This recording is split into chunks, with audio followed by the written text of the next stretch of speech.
Hello everyone, welcome back to the channel. Welcome back to another scholarship video and happy new year. Today we will be looking at a scholarship that is offered by New Zealand government. It's not called New Zealand government scholarship, it's called Manaaki New Zealand Scholarship. It is a very good scholarship. Without wasting too much time, let's get into the financial package, because what usually interests me is the finance, because I love studying in an environment where I know I have the finances that will make me feel comfortable. But first, before we get into the details of this scholarship, please, if you know you've not yet subscribed, please make sure you hit that subscribe button and then turn on the notification so that you don't miss out on any future videos on scholarship that will come up in the channel. Let's look at the scholarship benefits. So here it says financial support. With a full Manaaki New Zealand scholarship, scholars studying in New Zealand receive full tuition, living allowance, a stipend of about 531 per week New Zealand money. This is approximately $340 per week, which means if you combine it all together, you're receiving $1,500 a month, I guess. Let's continue. It will help you with your basic living expenses, and then if you commence your study program online in your home country, your stipend will be adjusted to reflect the difference in living costs around the world, which means they can still finance you even if you're back home and you decide to do your courses online. How sweet. The next one is establishment allowance. Once you get into New Zealand, they will give you 3,000 New Zealand money. How much is that? That's about 1,900 US dollar. That money is to help you settle immediately you get to New Zealand. Medical insurance, they'll pay your medical insurance. Tutoring cost up to a value of 1,000 New Zealand dollars, which means if you go there and you decide to teach, you receive some money. And then travel to and from your home country, but there is a condition. This is for travel from your own country at the start of the scholarship.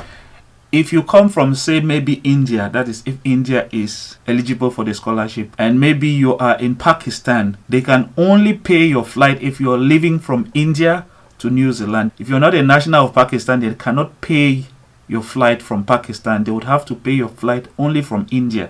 So you have to take note of that. You have the possibility to travel to your home country after maybe 1 year, 6 months of studies. If you want to go back home, visit your family, you can be allowed to go back home to study, but it will be subject to border settings and restrictions.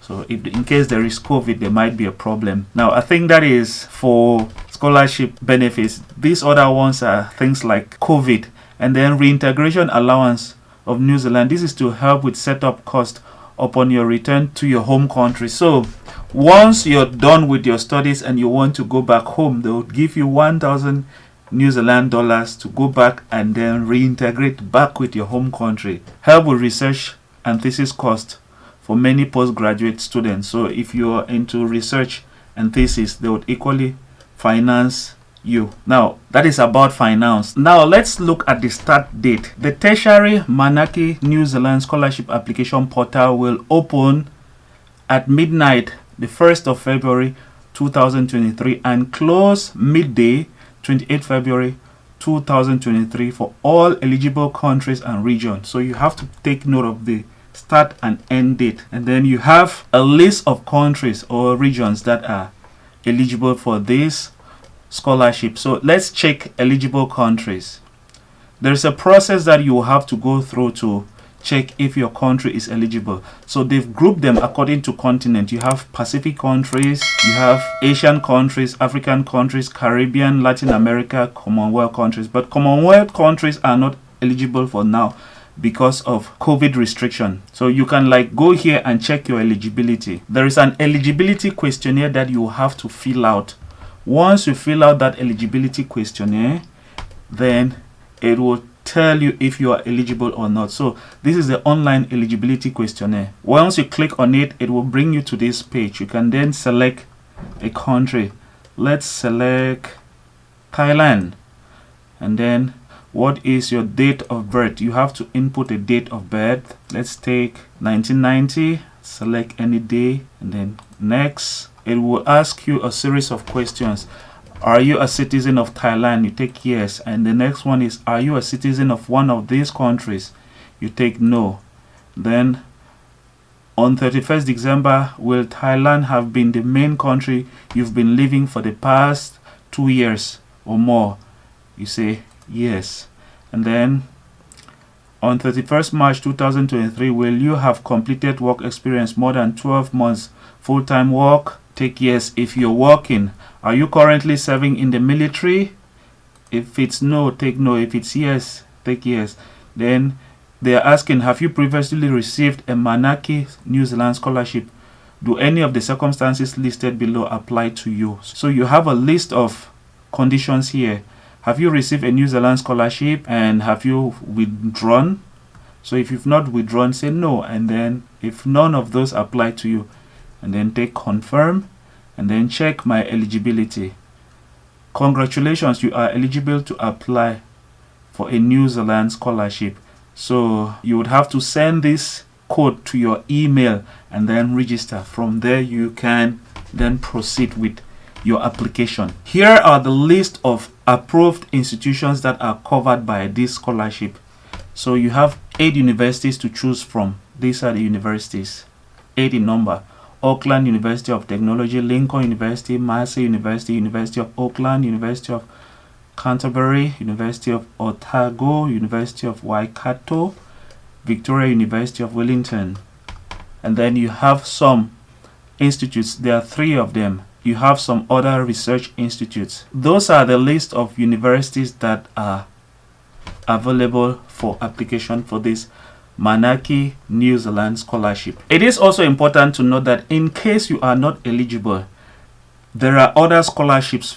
Like if your country is not on the list, there are other scholarships that are offered by other organizations in New Zealand. You can like go through them and then look at them. Type here, find a scholarship, choose available to all, or you can narrow it down to your country. Let's say we take Cambodian. Click on select. A list of scholarships that people from Cambodia can apply will come out.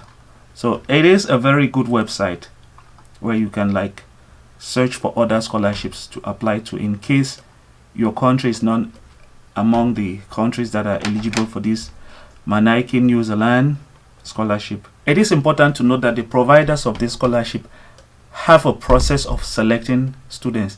They also have some recommended courses that if you decide to choose from those courses, your chances of succeeding are high. For example, it says here that applicants must check their email frequently for progress update during selection. We screen applicants. We assess applicants against our eligible criteria and our selection guidelines. We compare the preferred courses of each applicant with our recommended study area. So they have a recommended study area. We advise you of our decision. We email applicants to advise them if they will continue to the next selection stage or if their application has been unsuccessful. So it is important for you to look at the recommended courses or their preferred courses and see if they tie with your future career goals, and then if they tie, go for those courses. They will increase your chances of succeeding. Here it says applicants who apply to study courses outside of these recommended subjects may be considered if they can provide compelling evidence of the developmental relevance to their home country. Please note that applications that do not strongly align our recommended subjects are highly unlikely to be considered. So if you want to have a greater chance in this scholarship, go with their recommended courses, but do not sacrifice your career goals as well. It is also important to state that this scholarship is both for undergraduate and graduate students. So if you're thinking of doing undergraduate, go for this scholarship. If you're thinking of doing graduate or postgraduate, then go for this scholarship as well. Before you apply for this scholarship, make sure you fulfill the age requirement. They say to apply for a Manaaki New Zealand scholarship, you must be 18 years old or older when you start your scholarship. This means if you are 17 years of age when you apply, you must have your 18th birthday before you start your scholarship in one semester. And then there is also a higher age limit.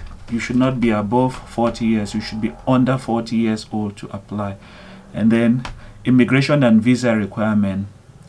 There is a possibility that when you apply for visa, they can reimburse visa and medical costs. They say visa costs will be reimbursed if you show your payment receipt. So they have visa application fee and immigration levy, yes. Wherever it's yes, know that they will reimburse. But wherever they say no, police clearance, they will not reimburse. They don't require you to take COVID vaccine before traveling. And then note that there's an English requirement. They say successful applicant must meet both the academic entry requirement and the English language requirement determined by each educational institution. So the application, what they are trying to say here is that this scholarship has its own English requirement, and then the university that you are applying to might equally have their own English test requirement. And then if you are applying for a PhD, you have to get in contact with a professor as soon as possible. So it is important for you to get in contact with a professor in the university where you are applying to talk to them, and if they are ready to supervise you, then you can go ahead and apply. So you must get in contact with the professor before you apply. So they have the English requirements here. Now, it is important to also state that when you are applying for this scholarship, what you have to do is apply to one of the 8 universities and then select this scholarship as your scholarship option, as your number 1 scholarship option. Once you have the admission in that university, then the university will then have to contact the Manaaki New Zealand Scholarship to inform them if you have been successful in your application, and then they will then decide now on granting you the scholarship. But then they would have to look at their preferred courses. Like I said, they have some suggested courses or programs that they prefer people to study. But if you've applied for another course that is not in the list of their suggested courses, you will have to prove beyond doubt through a statement of purpose how relevant that course can be to the developmental challenges back in your home country. That being said, this is the end of the video. I'll see you in the next one. Bye.